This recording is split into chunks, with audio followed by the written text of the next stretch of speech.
Gen Alpha Kids Ministry today on the Church Revitalization Podcast. Hello, and welcome to the Church Revitalization Podcast, brought to you by the Malphurs Group team, where each week we tackle important, actionable topics to help churches thrive. And now, here's your hosts, Scott Ball and A.J. Mathieu. Welcome to the Church Revitalization Podcast. My name is Scott Ball. I'm joined by my friend and co-host, A.J. Mathieu. Hey. What is a Gen Alpha? I want you to answer that question. I want you to define that. Do I need to know like what ages that is? Yeah. What do you think? Yeah. Now I'm trying to remember what generation my own kids are.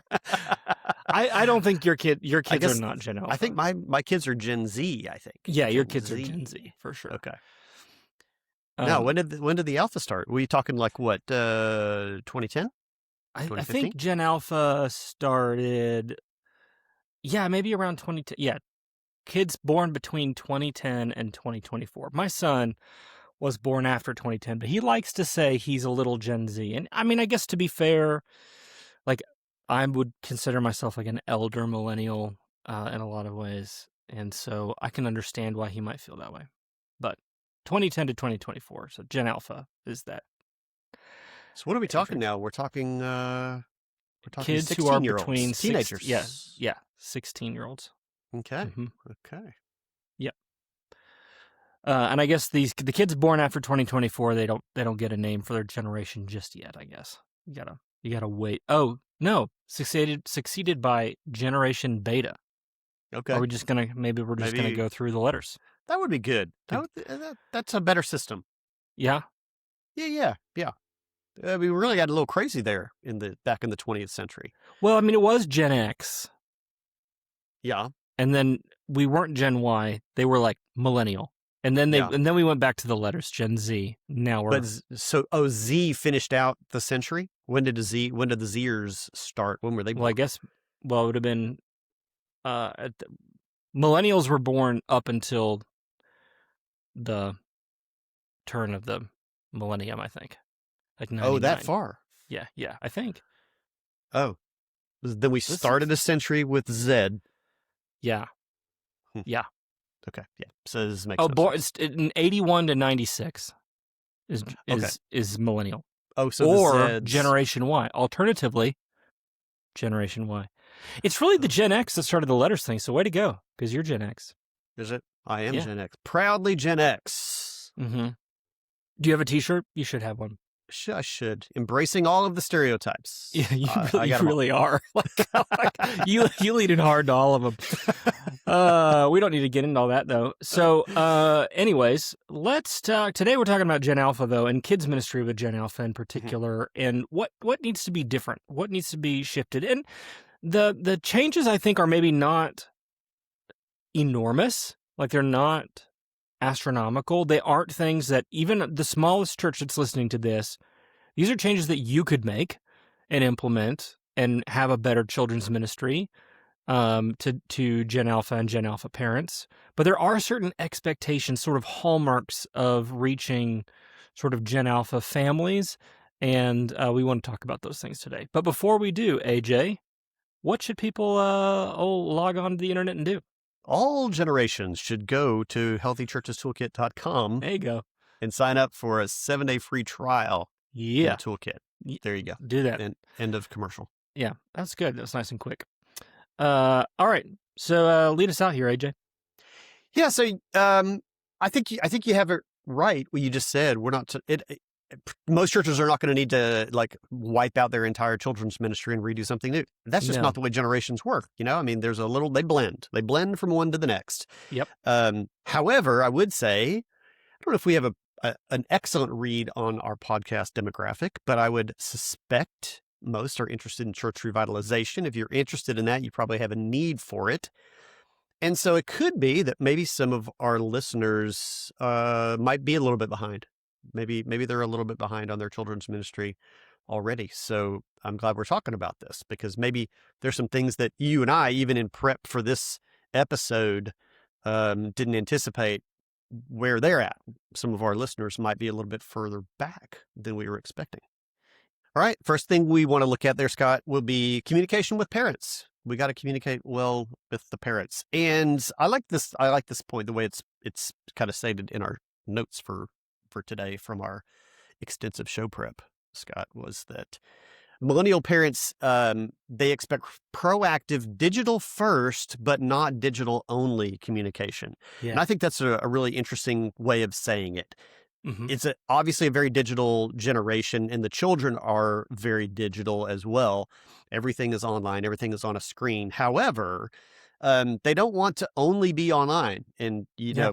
as a Gen Xer, I love this. Because, you can hand me a piece of paper whenever you want. I may or may not keep it or even look at it, but I'll be happy to receive it. But pinning that calendar up on the refrigerator, if it's a piece of information like that, like what are we doing over the summer in your child's class? Yeah. Better yet, though, although are we going to talk about this in later? No, we can get into this now.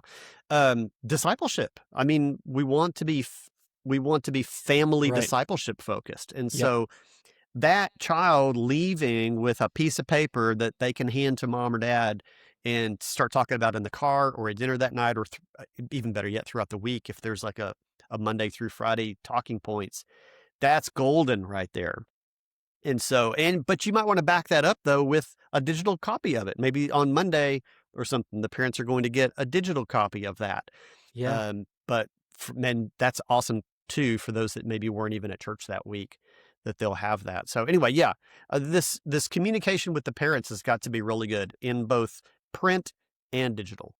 It really does. I mean, I don't know. Again, I'm elder millennial, so maybe this even varies from parent to parent. But my wife and I, my wife especially, really loves to still have the piece of paper because, like you said, we still own a refrigerator, and it is still really nice to just because we walk by it many, many times a day. It's nice to just be able to put that right up on the fridge and kind of see that announcement, or see here's the lesson from this week or whatever.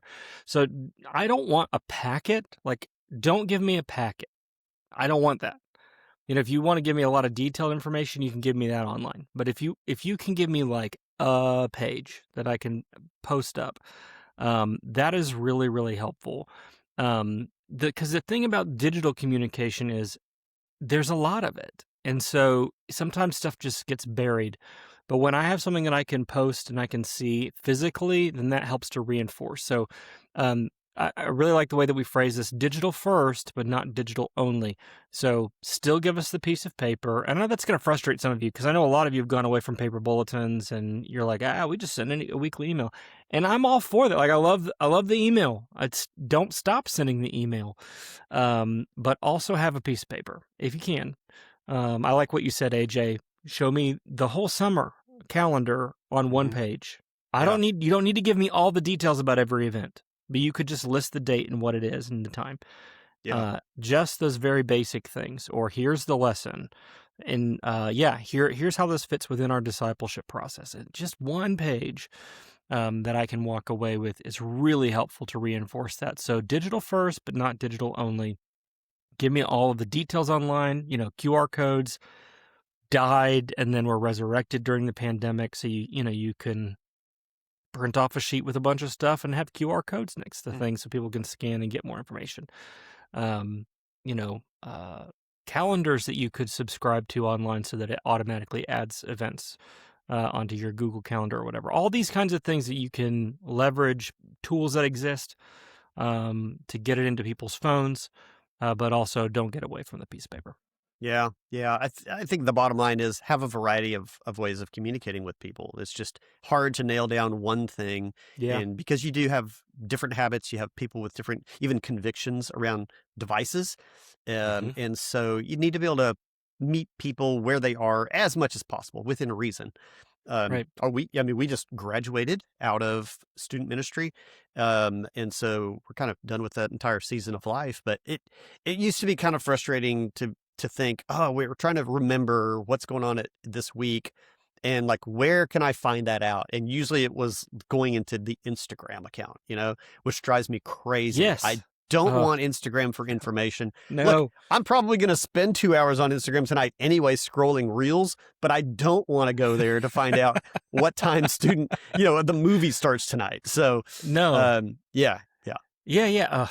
We could really go down that rabbit hole, but I'm on the band app, and I'm also get these emails, and I get this other things in Team Reach, and this. So I've got like 18 different apps on my phone now that are supposed to help me find out where my kid is, and where they need to be. But just the constant deluge of information is overwhelming, and that's why the piece of paper is so helpful. It's like the main things I need to not forget. Please just put them somewhere that I can post it and have it there. Well, even that, I mean, well, I don't want to get stuck too much longer on this point, but even what you just said, because you're dealing with school system and extracurriculars, and of course they're not going to be coordinated, but your church can be coordinated. Yes. And so if your children's ministry doesn't know what student ministry is doing and how they communicate, and those are two different apps or two different systems, come on, we got to get our act together and at least have the church be united in how people can get information. Amen. So, there you go. Let's bring that space together and simplify people's lives. Yeah. So from this millennial parent of Gen Alpha kids, please just get a plan together and stick to it. All right. Number 2, safety systems. Yes. We've been talking about this for a long time. I mean, we started talking about this back in the 90s. And it's still necessary today. I thought you meant we've been talking about it since the 90s. We church leadership. I was like, we haven't had this podcast that long, my friend. It may feel like we've been on since the 90s. We used to just do it in a newsletter that we would mail out. I was a child waiting for podcasts to be invented. We would record it in a WAV file and mail hard drives to our listeners. No, I was on an audio cassette tape. They're like, wow, honey, this week the episode's 3 tapes. Did you flip it over to the B-side? Be kind, rewind. All right, safety systems. If your church does not have this now, you're really, really far behind. So, but maybe so. I mean, we might have some listeners that are like, oh yeah, we've been talking about that for 10 years. You got to get this done. Gen Alpha parents, again, as you said, Scott, I mean, people that were affected by, school shootings, getting started whenever you were in your formative years. It's a big deal. It's a big deal to everybody, but this is kind of what this episode is about. Let's recognize maybe the nuanced mindset of the parents of the Gen Alpha generation. And safety should be, it should just be a given. We should just expect that.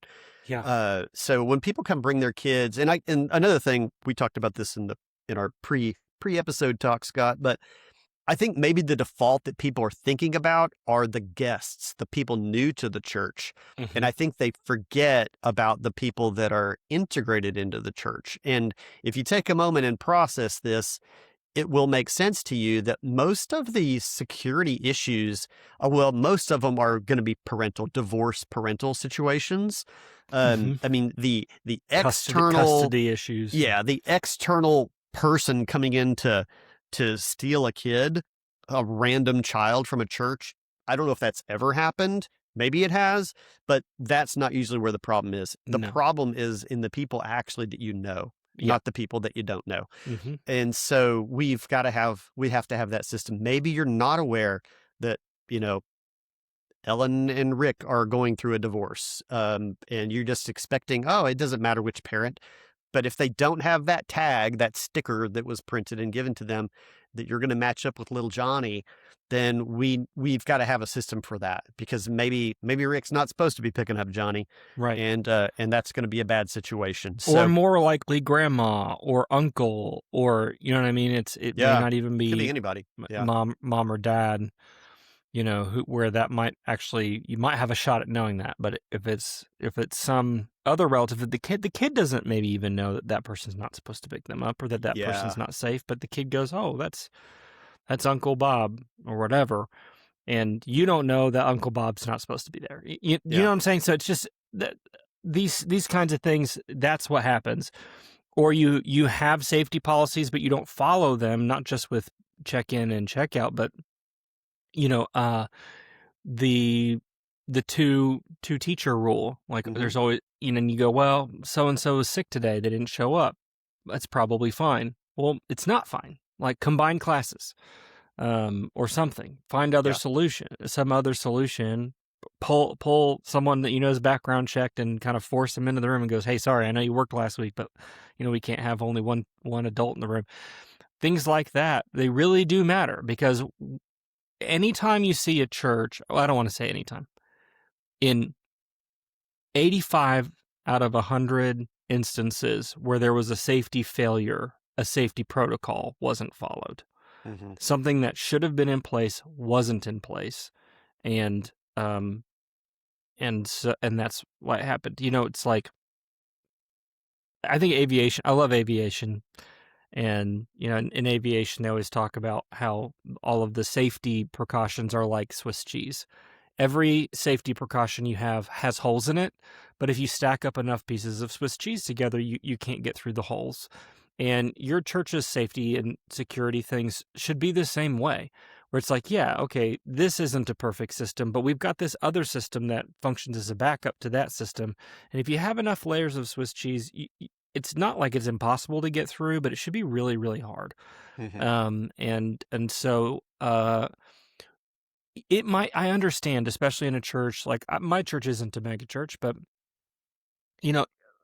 the group is small enough that you really do start to get to know people, and the teachers recognize the parents, and it's very easy to go, oh, okay, hey, your mom's here, go ahead.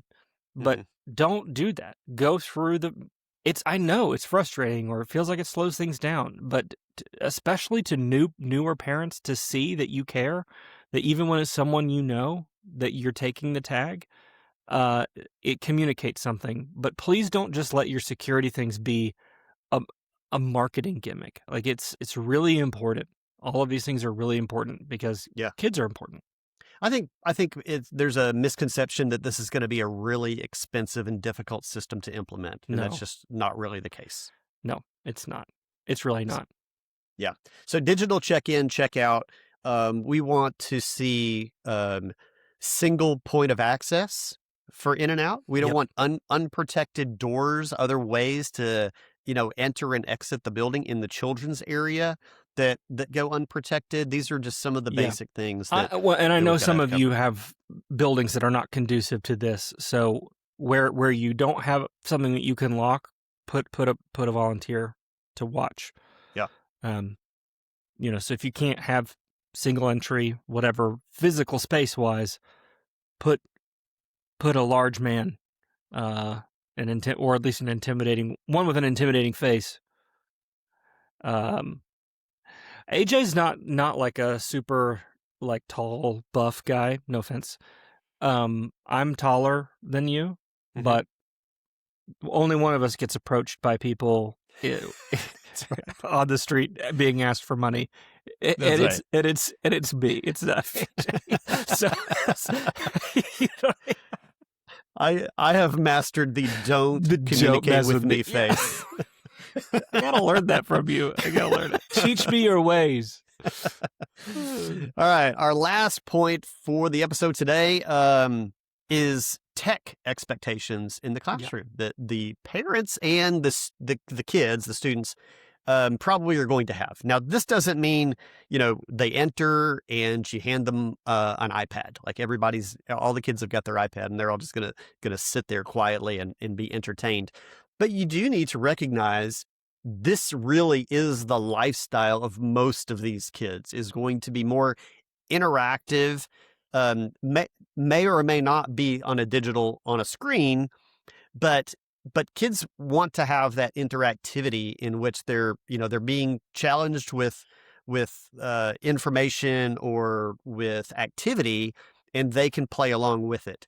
And so, if you are super old school in your children's space right now, and you don't have anything like that happening, then I would be looking at doing some upgrades so that you can get into that space, whether it be how storytelling happens or music time. that could happen on a screen that has, maybe lyrics to follow along on a screen or something like that. There's a million ideas out there that you can look at, but this is just how these kids are interacting with the world now and how they're spending time at home, what they're comfortable with. And that becomes an expectation. And I hate to even use the word expectation because we got to cater to the 8-year-old that has to have a screen. And that's not it. Expectations, though, do need to have some level of pursuit from, I think, the side of the church because we want to connect with the kids. You got to meet them where they're at. That's really what we're talking about when it comes to expectations. How can we best connect with them so that we can present them with some critical information, right, guys? Let's get the gospel into these children's heart. And we need to be able to communicate that in a way that they're going to be able to understand, be engaged with, be excited about, right? Yeah. Things we are not saying are dumb down the message. Mm-hmm. We're not saying, don't say a hard thing. We're not saying, don't provide really solid teaching. But the mediums by which we communicate these things, especially to kids who, hopefully I don't step on anybody's toes too much. I resent a family with an iPad kid as much as the next guy. Like, I don't like going to a restaurant and seeing kids with iPads. I understand there may be situations where that may be a requirement, but I think as a general rule, that's not necessary, but it's common. And you can imagine the attention spans of these kids are really small. It's a side note, AJ, we're, as it's well established on the podcast that our family is a Disney family. One of the things that I hate the most is walking into a Disney park and there's a kid in a stroller with an iPad. Watching, I saw this one time. I saw a kid in a stroller watching Mickey Mouse Clubhouse on the iPad, and Mickey was right there trying to get the kid's attention, and I'm like, wow, there's Mickey. Look up, man. Yeah. So that's meme quality right there. This is ridiculous. Wow. So I'm not a fan of that. So I'm not suggesting that any of the short attention spans of children are good. I'm not suggesting that. But the reality is if you want these kids to hear, you've got to plan in a way that engages them in multiple ways and is in short segments. So don't do four songs, even if they're wiggle type songs, that are active. Do one or two and then something, and then you could do another one if you wanted to, but kind of mix it up, think in segments, break things up a little bit. One other thing, AJ, I want to point this out, because I actually don't think you have to be a large church to accomplish this either, but it can really help you sort of stand out when parents are looking for a place to connect, which is my generation of parents place a higher value, I think, than a lot of others on or previous generations on special needs and seeing, recognizing, valuing, and creating sort of, to use sort of creating space for special needs. And so kind of leading with that, and you don't have to be like a specialist in special needs. Okay. Just have helpers, just have buddies. Be like, okay, we're going to do our normal kids programming, but we have a volunteer programming where if you've got a kid with autism or Down syndrome or some other, or is in wheelchair bound, we're going to find a buddy for that person so that they can participate fully. And, we can modify lessons or modify activities to be able to include these kids. And, like, I know maybe some people go, oh, that's soft or whatever. We should just, I don't feel that way at all. I think it's how Jesus would treat kids who need special attention, to go out of your way and to do something for them. And I really do think that impacts not only those families, which is important, but also other families see that and go, man, I'm really so glad that this church cares about these kids and is going out of their way and going the extra mile to care for them and to love them. And it's a great way to differentiate yourself from the church down the street that's like, oh yeah, sure, your kid can come, but you're not necessarily making an accommodation for them. Yeah. Every church I've ever seen really that became intentional about that grew in that space. Yep. Yeah. People are looking for that. That's good. All right. Well, there you go. A few tips on reaching the Gen Alpha generation and dealing with those darn millennial parents of theirs. Man, we're hard. We're hard, man. Well, I hope you'll be able to make some positive changes in your church. Thanks for being with us on the Church Revitalization Podcast. We'll see you again next week.